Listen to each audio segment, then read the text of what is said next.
أما بعد فأعوذ بالله من الشيطان الرجيم ولكل أمة جعلنا منسكا ليذكروا اسم الله على ما رزقهم من بهيمة الأنعام وإلهكم إله واحد فاسلموا وإلهكم إله واحد فأسلموا وبشر المخبتين. وقال سيدنا رسول الله صلى الله عليه وسلم صيام يوم عرفة أحتسب على الله أن يكفر السنة التي قبله والسنة التي بعده آمنت بالله صدق الله مولانا العلي العظيم وصدق رسوله النبي الكريم ونحن على ذلك لمن الشاهدين والشاكرين والحمد لله رب العالمين. اللهم صل على محمد وعلى آل محمد كما صليت على إبراهيم وعلى آل إبراهيم إنك حميد مجيد.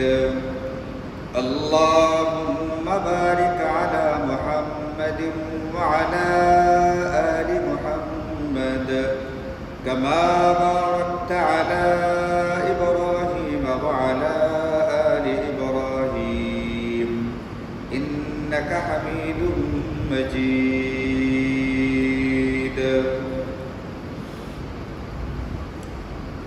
الحمد لله আল্লাহ পাকের অশেষ মেহেরবানি আর দয়াতে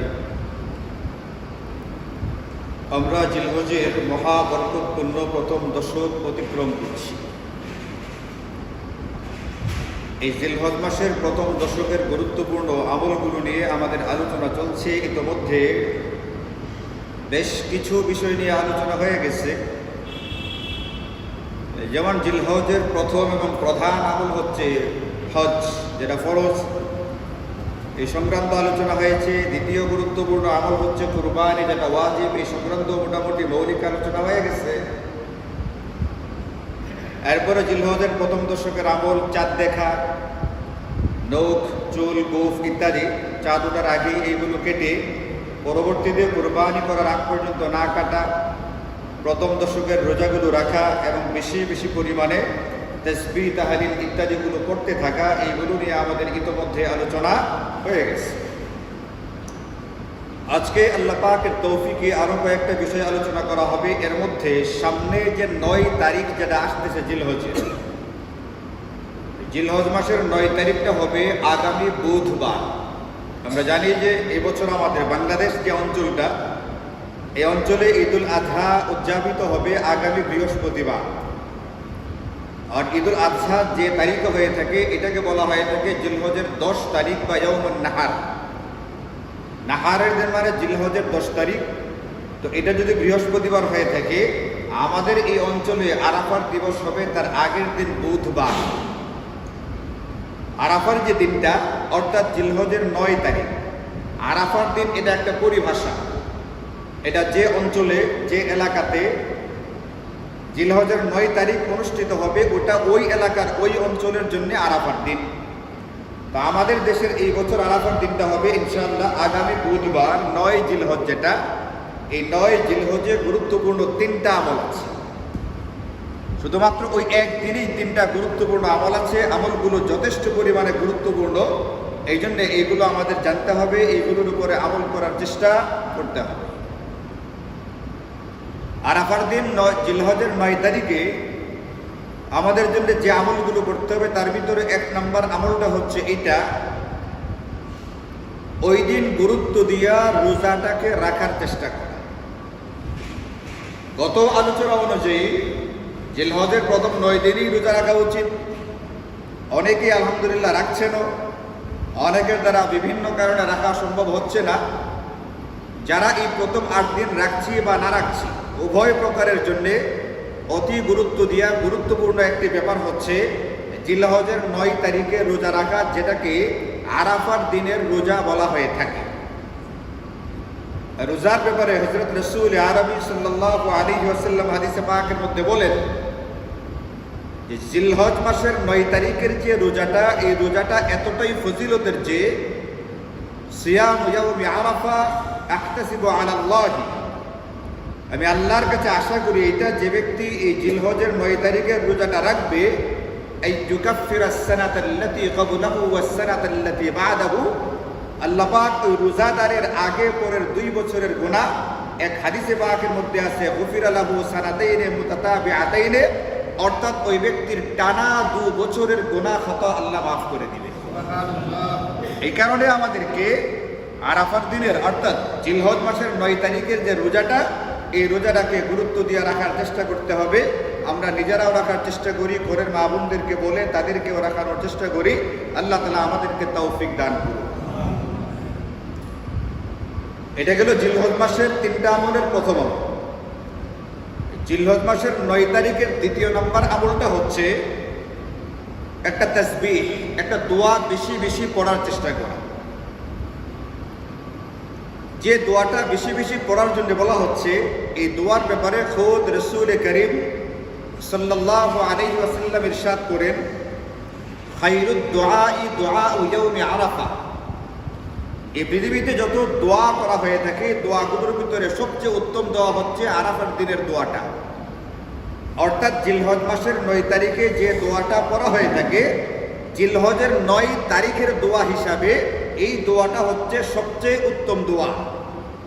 ওয়াখাইরু মা কুলতু আনা ওয়ান নাবিয়্যুনা মিন ক্বাবলি, এমনকি নবীজি এটাও বলেছেন, আমি এবং আমার পূর্ববর্তী নবী রাসূলগণ আমাদের মুখের ভাষায় যত রকমের ইবাদত বন্দেগী করেছি, মুখের ভাষায় যত রকমের কথাবার্তা বলেছি, এইগুলোর ভিতরে সবচেয়ে উত্তম যে ইবাদতটা মুখের মধ্য দিয়ে করেছি, এটা হচ্ছে এই আরাফার দিনের দোয়াটা।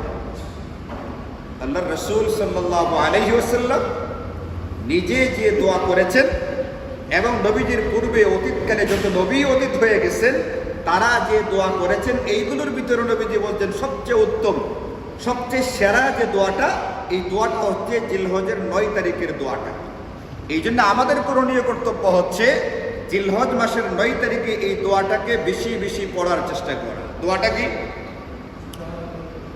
লা ইলাহা ইল্লাল্লাহু ওয়াহদাহু লা শারীকা লাহু লাহুল মুলকু ওয়া লাহুল হামদ ওয়া হুয়া আলা কুল্লি শাইইন কাদির। এটা লা ইলাহা ইল্লাল্লাহ, এতটুকু আমাদের মুখস্থ আছে না? এতটুকু মুখস্থ আছে। কালিমা তৈয়বা কে না বলে? লা ইলাহা ইল্লাল্লাহু ওয়াহদাহু লা শারীকা লাহু, এটাও আমাদের অনেকের মুখস্থ আছে। যারা কালিমায়ে শাহাদাতটা পড়ে ওয়াহদাহু লা শারীকা লাহু, তাদেরও এটা মুখস্থ আছে না? আছে না? তাইলে লা ইলাহা ইল্লাল্লাহু ওয়াহদাহু লা শারীকা লাহু, এতটুকু কিন্তু আমাদের আগের থেকে মুখস্থ আছে।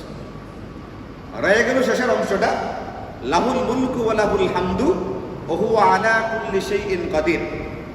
এটাও যারা কুরআনুল কারীমের মোটামুটি তেলাওয়াত আছে, মাঝে মধ্যে তেলাওয়াত করা হয় বা টুকটাক হাদিসে বর্ণিত দোয়াগুলো পড়া হয়, তাদের অনেকেরই শেষ অংশটাও মুখস্থ আছে। আমরা বলি যে আল্লাহ তাআলা সর্বশক্তিমান, ইন্নাল্লাহা আলা কুল্লি শাইইন কাদির, এটা আমাদের অনেকের মুখস্থ আছে। মাঝখানে একটু শব্দ লাহুল মুলকু ওয়া লাহুল হামদ, রাজত্বও তার, ক্ষমতাও তার, কাজেই সকল প্রশংসাও কার। তাহলে বেশি অর্ধেকটা মুখস্থ আছে, বাকি অল্প একটু 3-4টা শব্দের অংশটা এটা আমাদের মুখস্থ করে নিতে হবে। যদি কেউ বলে যে মুখস্থ হয় না, মুখস্থ পারি না, এটা তার একটা ভুল চিন্তা, ভুল বলা। এই বলাটাই তার সহি না, কারণ এই আমলটার কথা আমি গত অনেক বছর ধরে বলে আসতেছি। 5-6 বছরে 5টা শব্দ মুখস্থ হয়েছে না, এই কথা বললে এটা কোনোভাবেই বিশ্বাসযোগ্য বা গ্রহণযোগ্য না। আসলে এগুলোর মধ্যে দিলের টান থাকতে হয়, জজবা থাকতে হয়, এইগুলোর মধ্যে প্রেম থাকতে হয়, ভালো লাগা ভালোবাসা থাকতে হয়। আমাদের যেগুলোর মধ্যে টান আছে, ভালো লাগা ভালোবাসা আছে, ওইগুলো আমাদের ঠিকই হয়ে যাচ্ছে, কিন্তু যেগুলো হওয়ার সেইগুলো হয় না, কারণ এইগুলোর প্রতি আমার এতটা টান বা জজবাই তৈরি হয় না। এই জন্য নবীজি বলেছেন, আমি বলেছি আমার আগের সকল নবীগণ যে দোয়াটা বলছেন, এই দোয়াটা পৃথিবীর সেরা দোয়া। এই দোয়া আমাদের শুধুমাত্র জিলহজের 9 তারিখে পড়ার কথা না, জিলহজের 9 তারিখে বেশি বেশি পড়ার কথা, কিন্তু এই দোয়াটা অন্যান্য দিনেও পড়ার কথা বলা আছে। যেমন এক হাদিসে পাকের মধ্যে নবীজি সাল্লাল্লাহু আলাইহি ওয়াসাল্লাম বলেন, যদি কোনো ব্যক্তি 5 ওয়াক্ত ফরজ নামাজের পরে সুবহানাল্লাহ পড়বে 33 বার, আলহামদুলিল্লাহ পড়বে 33 বার, আল্লাহু আকবার বলবে 33 বার, 3 33 কত হলো? আর শেষ বেলায় একবার গিয়ে এই দোয়াটা পড়বে, লা ইলাহা ইল্লাল্লাহু ওয়াহদাহু লা শারীকা লাহু লাহুল মুলকু ওয়া লাহুল হামদু ওয়া হুয়া আলা কুল্লি শাইইন কাদির। এই ব্যক্তির অসংখ্য অগণিত গুনাহ, সেই গুনাহ যদি বালুর কণা বরাবর হয়, সেই গুনাহ যদি গাছের পাতা বরাবর হয়, সেই গুনাহ যদি সমুদ্রের পানির ফুটা বরাবর হয়, সবগুলো মাফ করে দেয়া। তাহলে এই দোয়া তো প্রতিদিনই পড়ার কথা। আর 9 তারিখের কথা বলা হচ্ছে, 9 তারিখে বেশি বেশি পড়তে বলা আছে। এটা শুধুমাত্র সারা বছরের একদিনের আমল না, এই দোয়াটা শুধুমাত্র জিলহজের 9 তারিখ সারা বছরে একদিনই পড়া হবে এমনটা না, এটা হচ্ছে বেশি বেশি পড়ার কথা, কিন্তু আমলটা আমাদের সারা জিন্দিগির আমল। এই জন্য মুখস্থ নাই, মুখস্থ হয়নি, মুখস্থ করতে পারছি না, এই কথাগুলো গ্রহণযোগ্য না। এই জন্য আল্লাহ তাআলা আমাদের অন্তরের ভিতরে নবীদের বর্ণিত এই সমস্ত আমল, এই সমস্ত সুন্নাহর প্রতি প্রেম, জজবা, টান তৈরি করে দিন। নিজেরাও চেষ্টা করি টানটা তৈরি করার জন্য। আল্লাহ কোরআনে বলছেন, ওয়ায়াহদি ইলাইহি মাইয়ুনিব, যে টান নিজের ভিতর থেকে বোধ করে, উপলব্ধি করে যে আল্লাহ পাক তাকে টান দিয়ে দেন। যে ভিতর থেকে চায় যে আমি এটা করতে চাই, এটার প্রতি আমার টান তৈরি হোক, আল্লাহ পাক তাকে এটা তৈরি করে দিবে। কিন্তু আগে আমার চাইতে হবে, আমি এটা চাই কিনা আসলে দিল থেকে। আমি যদি দিল থেকে চাই তো আল্লাহ পাক ব্যবস্থা করে দিবেন, আমি দিল থেকে না চাইলে আল্লাহ পাক ব্যবস্থা করে দিবেন। গতকালকে একজনে আসছে একটা জানাজা পড়াইতে হয়, যে জানাজাটা পড়তে হবে, জানাজাটা ইমাম সাহেব, মুয়াজ্জিন তারা কেউ পড়তে চাইতেছে না। এখন অন্য একজন পড়াইতে হবে, একজন লোক দরকার। তো যারা আসছে আমি এদেরকে বললাম যে আপনারা একজনে পড়াই দেন, তাইলে তো হয়ে যায়। কয়েকজন আমরা তো পারি না। আপনার নামাজ পড়েন? নামাজ পড়ি, আপনি জুমা পড়ি প্রতি শুক্রবার। তো জুমার নামাজ যদি পড়তে পারে এই ব্যক্তি জানাজা পড়াইতে পারবে, এই কথা আমি বহুবার চন্দ্রনাথ স্কুলের মাঠে বলছি। জানাজা কেমনে পড়তে হয়, জানাজা কেমনে পড়াইতে হয়। এমনকি এক শুক্রবারে এখানে বলছি, যে ব্যক্তি নিজের নামাজ নিজে পড়তে পারে সেই ব্যক্তি এখানে ইমামতিও করতে পারে। যদি নিজের নামাজ নিজে সহি করে পড়তে পারে তাহলে এই ব্যক্তি ইমামতিও করতে পারবে। কেমনে করবে, কিভাবে কি করতে হবে, একটা জুমার আলোচনা পুরা বয়ানটা আমি এটা করেছিলাম যে আমি যদি কখনো কোনো ওয়াক্তে না থাকি আপনারা পেরেশান, উদ্বিগ্ন হবেন না। ওয়াহেতু পেরেশান করে প্রেশারটা বাড়াইবেন না। মানুষ সমানে হার্ট অ্যাটাক করে, স্ট্রোক করে মারা যেতেছে। আপনি কেন নিজের প্রেশারটা ওয়াহেতু বাড়াবেন? আপনি নিজেই পারেন নামাজ পড়াইতে, আপনি নিজে পড়াই ফেলেন। কেমনে পড়াইতে হয়, কি করতে হয়, কি পার্থক্য আছে, আমি এটা পুরা একটা জুমার বয়ানে বলে দিছি।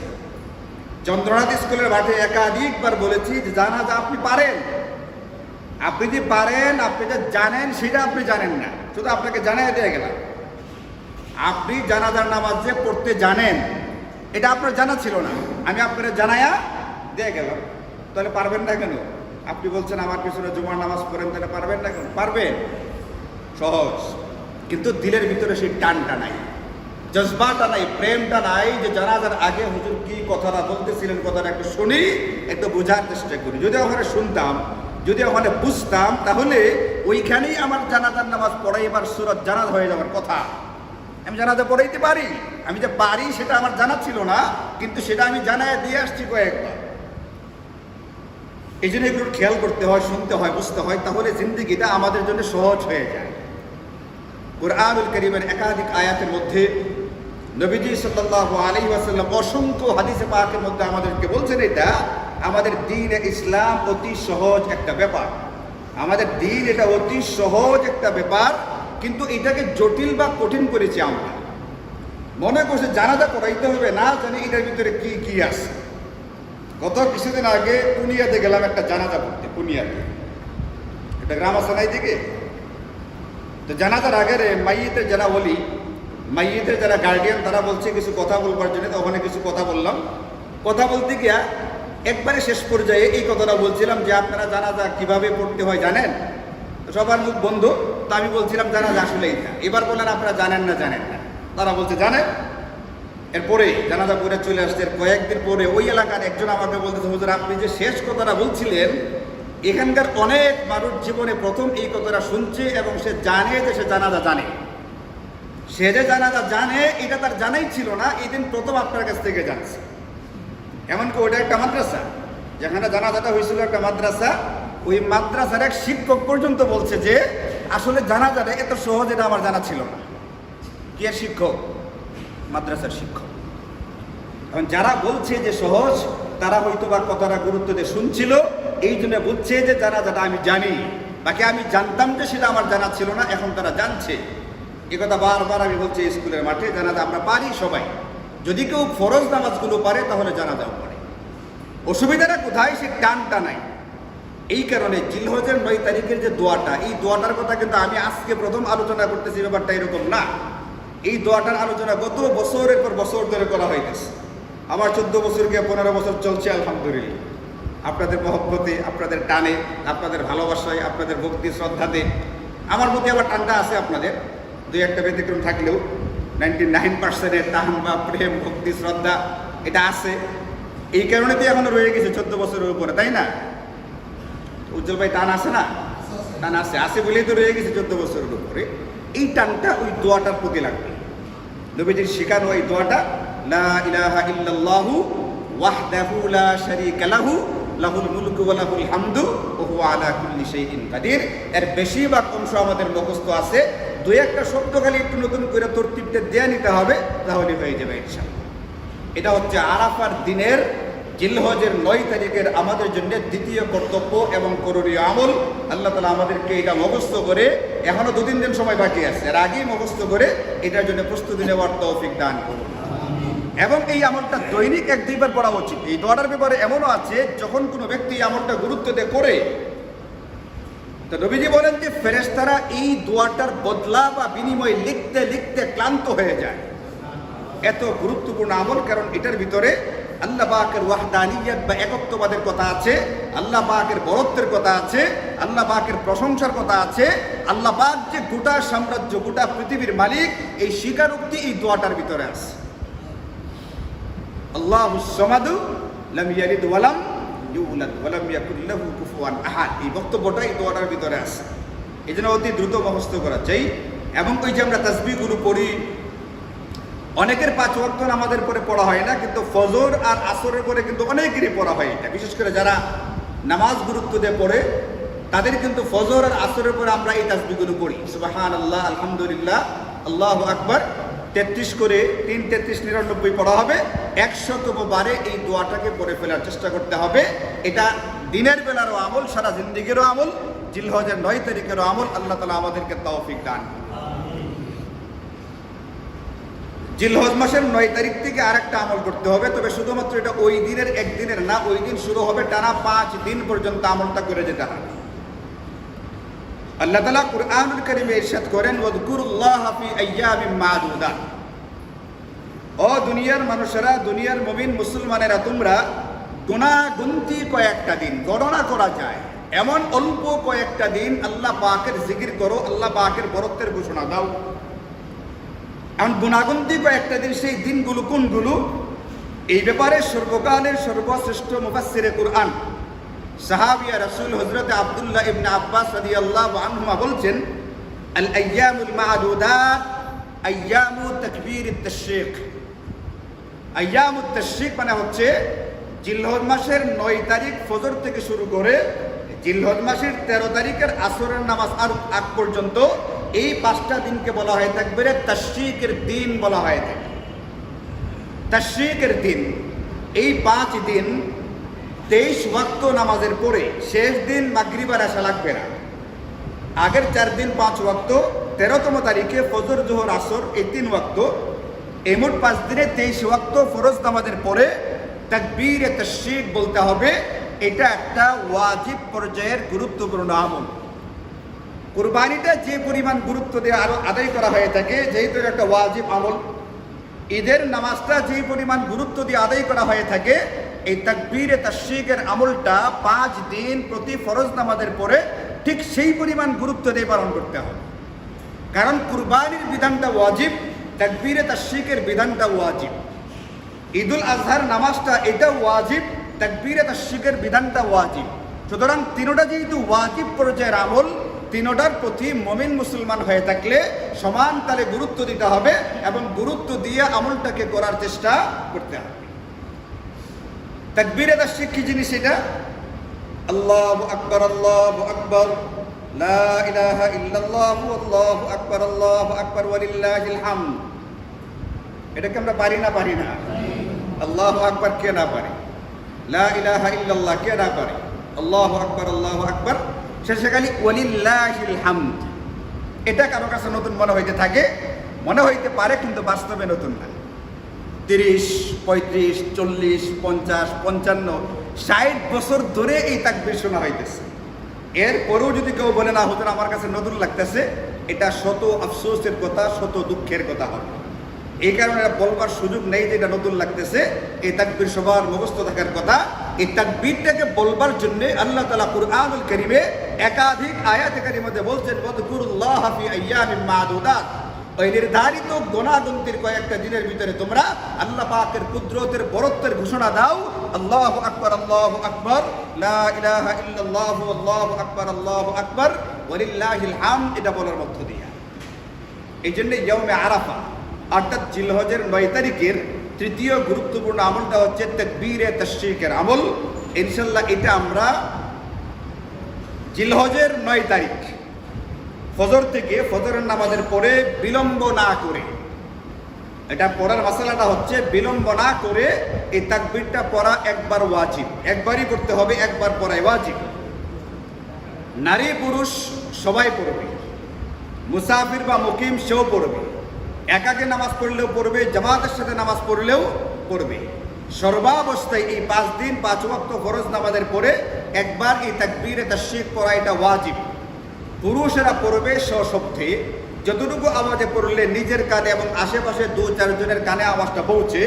আর নারীরাও আওয়াজ করে পড়বে, কিন্তু এতটুকু গুনগুন করে পড়বে নিজের আওয়াজ নিজের কান পর্যন্ত যায়, এর চেয়ে বেশি যাওয়ার দরকার নেই। পুরুষেরা পড়বে, আশেপাশে 2-1 জন শুনবে। নারীরাও জোরে পড়বে, কিন্তু এতটুকু জোরে নিজের কান পর্যন্ত আওয়াজ পৌঁছবে, আশেপাশে যেন পৌঁছে না যায়, কারণ তাদের আওয়াজটা সতরের অন্তর্ভুক্ত। যে নারীর আওয়াজ সতরের অন্তর্ভুক্ত, সে নারীর চেহারার মূল যে সৌন্দর্যের কেন্দ্রবিন্দু, সেই জিনিসটা কি সতর হবে না? হবে না। যার আওয়াজ সতরের অন্তর্ভুক্ত, যার আওয়াজ প্রকাশ করা যাবে না। নবীজির স্ত্রীদের ব্যাপারে আল্লাহ বলছেন ওয়াহুন্না উম্মাহাতুকুম, তারা তোমাদের মা তুল্য। নবীজির স্ত্রীগণ আমাদের জন্য মা তুল্য। তাদের বেলায় বলা আছে যদি তাদের কাছে কোনো সাহাবী কোনো কিছু বলতে চায়, কোনো কিছু চাইতে যায়, তাহলে তারা যেন ফাসআলুহুন্না মিন ওয়ারাই হিজাব, হিজাবের আড়াল থেকে, পর্দার আড়াল থেকে বলবে কথাটা। এবং উম্মাহাতুল মুমিনিনদেরকে আল্লাহ বলছেন আসমান থেকে, তোমরা যখন তাদের সঙ্গে কথা বলবে কর্কশ আওয়াজে, কর্কশ ভাষায়। ফালা ইয়াখদানা বিল কওলি ফায়াতমাআল্লাযী ফি কলবিহি মারাদ, যাতে করে যার অন্তরে ব্যাধি আছে, বিমার আছে, তারা যেন তোমাদের দিকে ঝুঁকে না পড়ে। কিছুদিন আগে পেপারে দেখলাম একজনের সাথে এক মেয়ে মোবাইলে যোগাযোগ হয়ে প্রেম হয়েছে। প্রেম কইরা যখন দেখা সাক্ষাৎ করতে গেছে, গিয়ে দেখে ওই লোকের বয়স 60 বছর, আবার তার আগের থেকে বউ বাচ্চা আছে। এখন তো মেয়ে গৈর মারছে। মাঝে মধ্যে শুনে চীন থেকে আইসে পড়ে, ইন্দোনেশিয়া থেকে আইসে পড়ে, এখান থেকে আইসে পড়ে, ওখান থেকে আইসে পড়ে। এত টান, এত ভালোবাসা, এটা তৈরি হয় প্রথমে শুধু আওয়াজ দিয়া। আপনি কি মনে করেন চাইনা থেকে চলে আসছে? 2 দিন আগেও দেখলাম কোন একটা এলাকায় চীন থেকে একটা যুবক চলে আসছে, ছেলে, ওরা গ্রামবাসী তাকে দেখতে যাওয়ার জন্য ধরলাম। ব্যাপারের খবর, এটা ফেসবুকের অনির্ভরযোগ্য খবর না। কেমনে তৈরি হয়? প্রথমে আওয়াজ থেকে শুরু হয়। আওয়াজ অনেক গুরুত্বপূর্ণ একটা ব্যাপার, এটাকে হেলাফেলা করলে চলবে না। শরীয়তের বিধিবিধানগুলো হেলাফেলা করলে চলবে না। আপনারা দেখছেন গত কয়েকদিনে কতগুলো বিভৎস রকমের ঘটনা সংঘটিত হয়েছে, বিভৎস ভয়াবহ রকমের ঘটনা। এগুলো বর্ণনা করার মতো কোনো ভাষা আমাদের জানা নেই, এতটাই বিভৎস এবং ভয়ঙ্কর রকমের। এই ঘটনাগুলোর ভিতরে কারো যে যারা ঘটনা ঘটাইছে, এরা কিন্তু বাহ্যিকভাবে কেউ কেউ আবার হুজুর, মাদ্রাসার শিক্ষক এরকমও ধরা পড়ছে, যাদের দ্বারা ঘটনা সংঘটিত হয়েছে। কারো কারো ক্ষেত্রে আমরা মনে করি তারা হুজুর, এটাও হয়েছে। এই জন্য আমি আপনাদেরকে বিভিন্ন বয়ানে, বিভিন্ন আলোচনায় বলেছি, পৃথিবীর সমস্ত মানুষ মুফতি মুহাদ্দিস হওয়া জরুরি না, কিন্তু পৃথিবীর সমস্ত মানুষকে মুত্তাকি হওয়া জরুরি। বিভিন্ন সময় আপনাদেরকে আলোচনায় বলছি, হুজুর হয়েও এই ব্যক্তিরা মুত্তাকি না এমন হতে পারে। বাহ্যিক লিবাসে শুরুতে হুজুর, সে হুজুর হওয়ার পরেও সে মুত্তাকি না, এটা হতে পারে। এই জন্য সবার জন্য আলেম মুফতি মুহাদ্দিস জরুরি না, কিন্তু সবার জন্য কি হয়ে যাওয়া জরুরি? মুত্তাকি হয়ে যাওয়া জরুরি। সবাইকে গুনাহ বর্জন করা জরুরি, সবাইকে আল্লাহর ওলি হওয়া জরুরি। আল্লাহর ওলি না হলে, মুত্তাকি না হলে এই ব্যক্তি জান্নাতে যেতে পারবে না।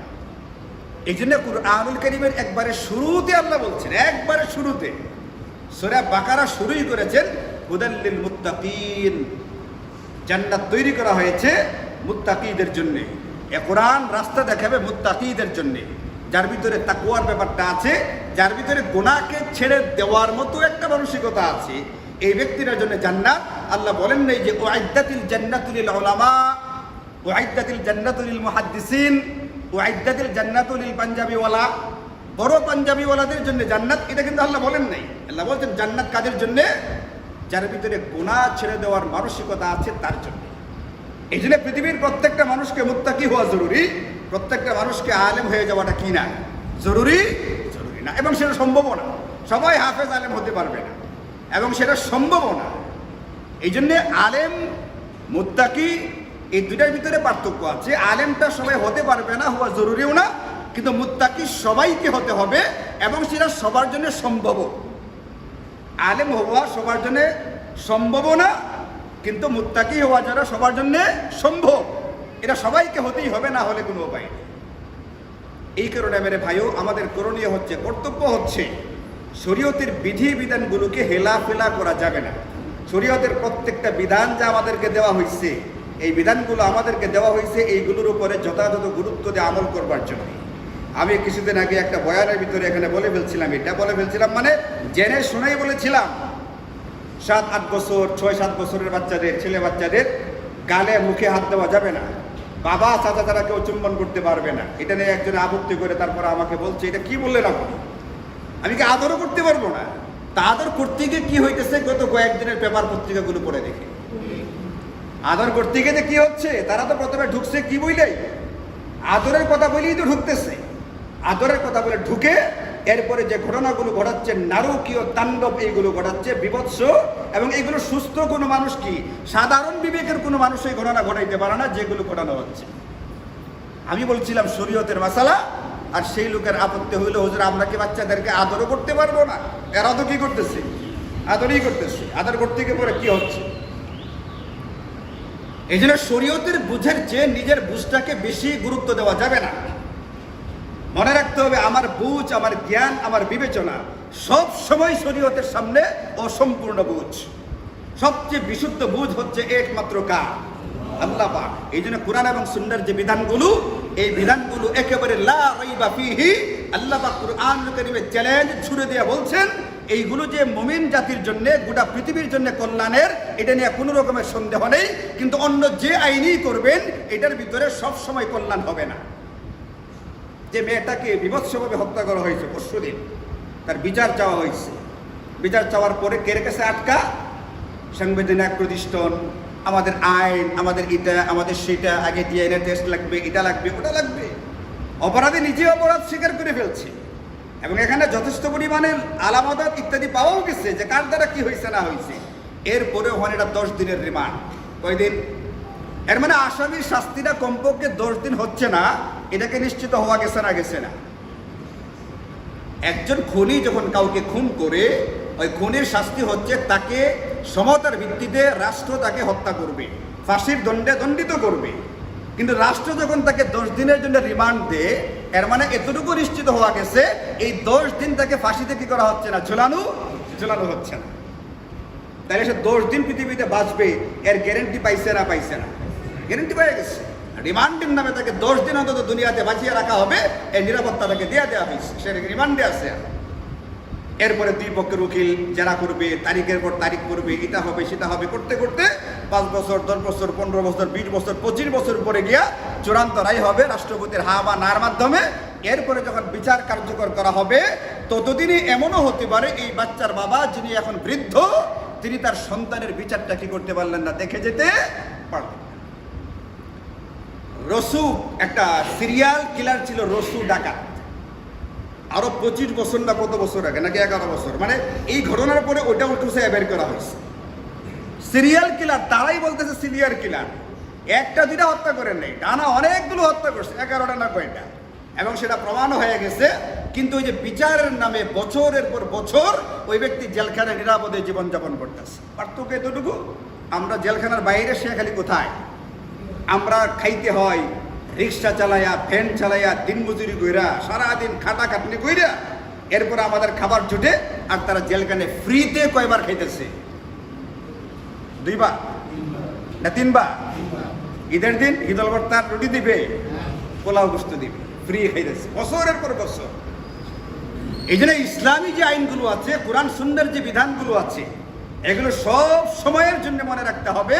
আল্লাহ বলছেন যে আমি বায়্যানাহু লিন-নাসি ফিল কিতাব, কিতাবে যে আমি বিধানগুলো বর্ণনা করে দিয়েছি, এই সবগুলো সব সময়ের জন্য, সর্বকালের জন্য, মানব জাতির জন্য কল্যাণের।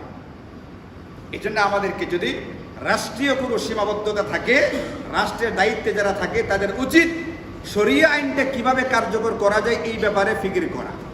এখন যারা ক্ষমতায় আছে, এটা ঠিক, তারা হুট করে ইচ্ছা করলে কি করতে পারবে, কোরআনের আইনটা বিচার করতে পারবে না, তাদেরও একটা সীমাবদ্ধতা আছে। কিন্তু যারা ক্ষমতায় গেছে, তারা তো ইচ্ছা করলে আস্তে আস্তে কি করতে পারে, এই ব্যাপারটাকে একটা মানে রাষ্ট্রীয় আইনের ভিতরেও তো নিয়ে আসতে পারে। ঠিক আছে, রাষ্ট্রীয়ভাবেই এটাকে স্বীকৃতি দেয়া, আমরা কোরআন সুন্নাহর আইনটাকে বাস্তবায়ন দেবো, সেটা তো করতে পারি।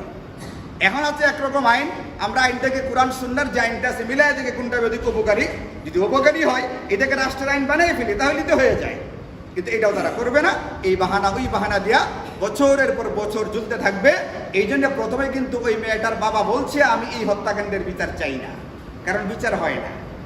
এই ঘটনা ঘটছে, 2 দিন পর আরেকটা করবে, আমার ঘটনা কই পড়ে যাবে, তলে তলে পড়ে যাবে। এই জন্য ইসলাম বলছে নারীরা তাকবীর তাশরিক পড়বে, কিন্তু আওয়াজটা এতটুকু হবে, নিজের কান পর্যন্ত পৌঁছবে, অন্য কোনো পুরুষের কান পর্যন্ত পৌঁছতে দেওয়া যাবে না। এটা অনেকে বললে অতি বাড়াবাড়ি করে, হুজুররা পিছায় রাখে।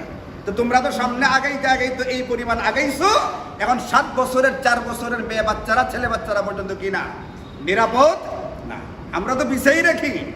তোমরা আগাইতে আগাইতে কোন পর্যন্ত আগাইছো, গে বাহিনীর প্রধান সহকারে 4 জন গ্রেফতার কয়েকদিন আগে। সমকামীদের আন্দোলন যারা করে, পুরুষে পুরুষে অকাজ কুকাজ করবে, এদের 4 জনকে গ্রেফতার করছে। আগাইতে আগাইতে কোন পর্যন্ত আগাইছে বুঝছেন জিনিসটা? আর আমরা বললি আমরা খালি পিছন দিকে রাখি। আচ্ছা, আপনারা যারা এখানে আছেন, আপনারা বলেন, যদি কখনো কোরআন সুন্নাহর আইন কি আমাদের সংসদে পাশ করাইয়া এটাকে রাষ্ট্রীয় আইন বানাইতে চায়, আপনারা কি রাজি আছেন না রাজি আছেন? আল্লাহ তাআলা সবাইকে ওই সময় অটল থাকার তৌফিক দান করুন। সব সময় থাকে না, এই জন্য বললাম আল্লাহ অটল থাকার তৌফিক দান করুন। বহুবার শুনছি, আমি এখানে বয়ান করছি, একটা বাইরে, আরে হুজুরটা তো হুজুর কইবা, আচ্ছা কই এলাকা, আমরাটা আমরা করি, আর হুজুরটা হুজুর কইতে থাকো। কথাটাকে হাওয়ার উপরে দিয়ে উড়াই দিচ্ছে। কোরআন সুন্নাহর কথা হাওয়ার উপরে দেওয়া, উড়াইয়া দেওয়ার মতো ব্যাপার না। মনে রাখতে হবে, মুসলমান থাকলে শুধুমাত্র মসজিদে এসে নামাজ পড়লে মুসলমান হয় না। নবীদের জামানায় কুখ্যাত মুনাফিকরা মসজিদে গিয়ে নামাজ পড়তো, এটা কি জান্নাতি? কুখ্যাত মুনাফিক নামাজ পড়লে কি হয়েছে? সে নামাজের প্রতি যেরকম টান বা জজবা থাকবে, কোরআন সুন্নাহর আইনগুলো বিধান, প্রত্যেকটা বিধানের প্রতি ওই পরিমাণ টান জজবা থাকতে হবে। ওটার উপরে মনে প্রাণে ঈমান রাখতে হবে। ঈমানে মুফাসসালের ভিতরে এটা বলে দেওয়া আছে, আমানতু বিল্লাহি ওয়া মালাইকাতিহি ওয়া কুতুবিহি, মানে শুধুমাত্র কিতাবের নামাজের বিধানটার উপরে আমল আনলে হবে না, শুধুমাত্র কিতাবের নামাজের বিধানটার উপরে ঈমান রাখলে হবে না। এই কিতাবের প্রত্যেকটা বিধানের উপরে, প্রত্যেকটা শব্দের উপরে ঈমান থাকলে তখন কে ব্যক্তি মুসলমান অথবা মুসলমানই না। একটা বিধানকে কেউ যদি অস্বীকার করে, সেই ব্যক্তি মুসলমান না। হুজুরটা হুজুর বলুক, আমরা করি। তাহলে আরাফার দিনে আমাদের 3টা গুরুত্বপূর্ণ আমল। 1 নম্বর ইনশাল্লাহ গুরুত্ব দেওয়া, রোজাটা রাখতে হবে। 9 তারিখে রোজাটা অন্তত। আরাফার দিন মানে কয় তারিখ? আরাফার দিন মানে কয় তারিখ? কোন দেশের 9 তারিখ? সৌদি আরবের না বাংলাদেশে? সৌদিরও না বাংলাদেশেরও না। যে যে এলাকাতে, যে অঞ্চলে থাকে, যে যে রাষ্ট্রে থাকবে, ওই রাষ্ট্রের যে 9 তারিখ এটাই হচ্ছে আরাফার দিন।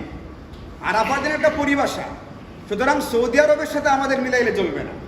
আরাফার দিন একটা পরিভাষা, যেমন নাহারের দিন একটা পরিভাষা, ইয়াউমুন নাহারি, এটা একটা পরিভাষা। ইয়াউমুন নাহার মানে এই জিলহজ মাসের 10 তারিখ, আরাফার দিন মানে জিলহজ মাসের 9 তারিখ। যে যে অঞ্চলে, যে রাষ্ট্রে, যে এলাকাতে বসবাস করবে ওই রাষ্ট্র, ওই অঞ্চলের 9 তারিখ যেটা, এটাই আরাফার দিন। আরাফার দিনে আমাদের 3টা গুরুত্বপূর্ণ আমল গুরুত্ব দিয়ে রোজাটাকে রাখতে হবে। খাইরুদ দুআ দুআ ইয়াউমে আরাফা, আরাফার দিনে বিশেষ দোয়া, যেটা বললাম একটু আগে, দোয়াটা পড়তে হবে বেশি বেশি, এবং তাকবীরে তাশরিকের যে আমলটা এটা শুরু করার চেষ্টা করতে হবে। ইনশাআল্লাহ আল্লাহ তাআলা আমাদেরকে তৌফিক দান করুন।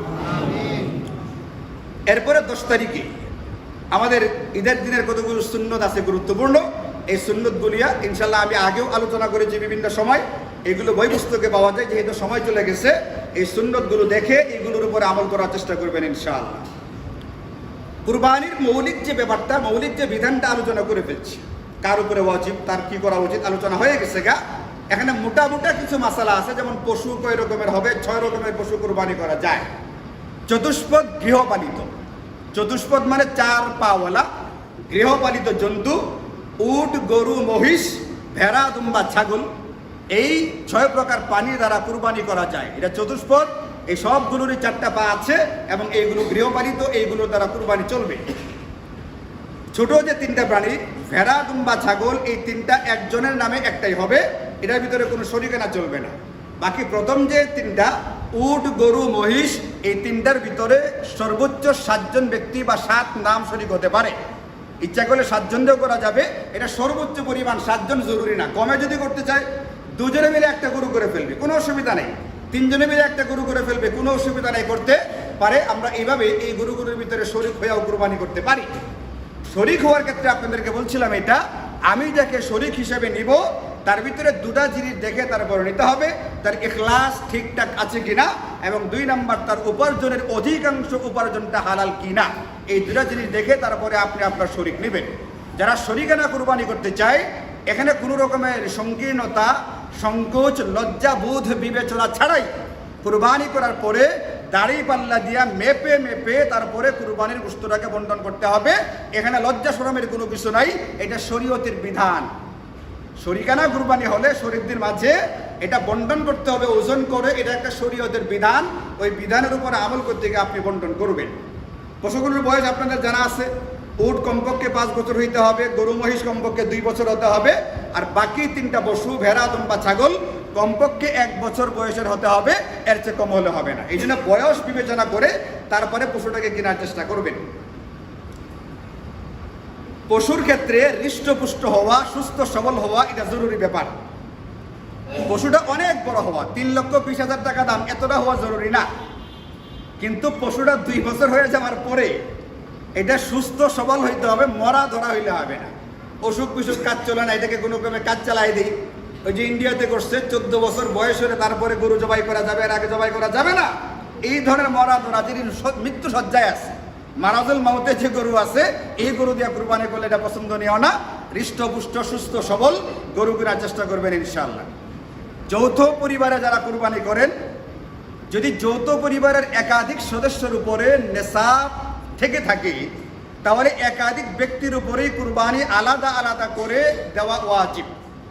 যৌথ পরিবারের একাধিক ব্যক্তি যদি নেশাবের অধিকারী হয়ে থাকে, এখানে শুধুমাত্র একজন যে গৃহকর্তা আছে তার পক্ষ থেকে একটা কুরবানি করলে সবার পক্ষ থেকে আদায় হবে না। এই জন্য আমি যৌথ পরিবার বলে একটা কুরবানি করে দায়মুক্ত হয়ে যাব, এটা কিন্তু হবে না। এই জন্য মেহরবানি করে আপনি যৌথ পরিবারের সদস্য কিন্তু আপনি হিসাব করে দেখেন আলাদাভাবে আমার সম্পদ কি নেশাব পরিমাণ হয়ে যায় কি না।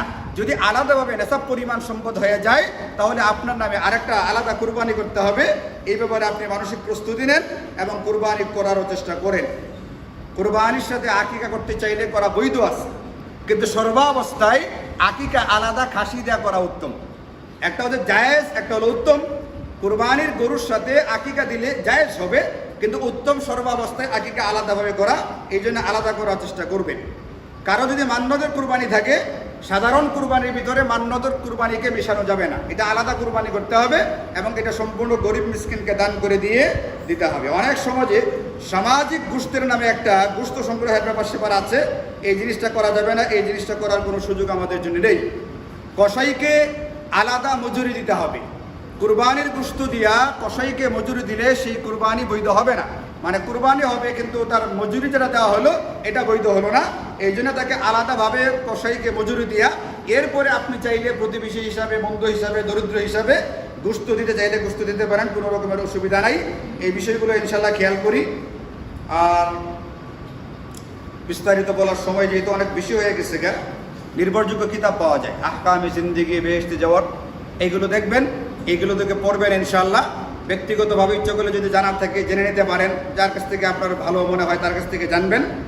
আর 4টা বিষয় রয়ে গেছে যেগুলো নিয়ে আমি আলোচনা করতে পারি নাই, যেমন জবাই সংক্রান্ত মাসালা, কুরবানির গোশতের মাসালা, চামড়া সংক্রান্ত মাসালা এবং কুরবানি হয়ে যাওয়ার পরে পরিষ্কার পরিচ্ছন্নতা সংক্রান্ত রাষ্ট্রীয় নির্দেশনা এবং কোরআন সুন্নাহর নির্দেশনা। এই 4টা জিনিসের আলোচনা বাকি রয়ে গেছে। এইগুলো আপনারা কিতাবপত্র থেকে পড়ে নেবেন, দেখে নেবেন। যেখানে ঈদের নামাজ পড়বেন সেখান থেকে ইনশাআল্লাহ শুনে নিতে পারেন। আর যদি এখানে ফাইসালা হয়, এটা এখনও ফাইসালা হয়েছে না, ঈদের আগের দিন ইনশাআল্লাহ ফাইসালা হবে এখানে ঈদের জামাত হবে কি হবে না। যদি এখানে ঈদের জামাত হয় তাহলে ইনশাআল্লাহ আমি এই 4টা বিষয় নিয়ে ঈদের দিন নামাজের আগে আলোচনা করব ইনশাআল্লাহ, জবাই, গোশত, চামড়া এবং পরিষ্কার পরিচ্ছন্নতা। আর যদি নামাজ না হয় তাহলে আপনারা ব্যক্তিগতভাবে পড়ে নেবেন এবং ব্যক্তিগতভাবে কারো কাছ থেকে জেনে নেওয়ার চেষ্টা করবেন। আল্লাহ তাআলা আমাদের সকলকে সামনে যে আমলগুলো আছে এই আমলগুলো ইখলাসের সাথে, বিশেষ করে কুরবানির যে আমলটা ইখলাসের সাথে গুরুত্ব দিয়ে পালন করার তৌফিক দান করুন। ওয়া আখিরু দাওয়ানা আলহামদুলিল্লাহি রাব্বিল আলামিন।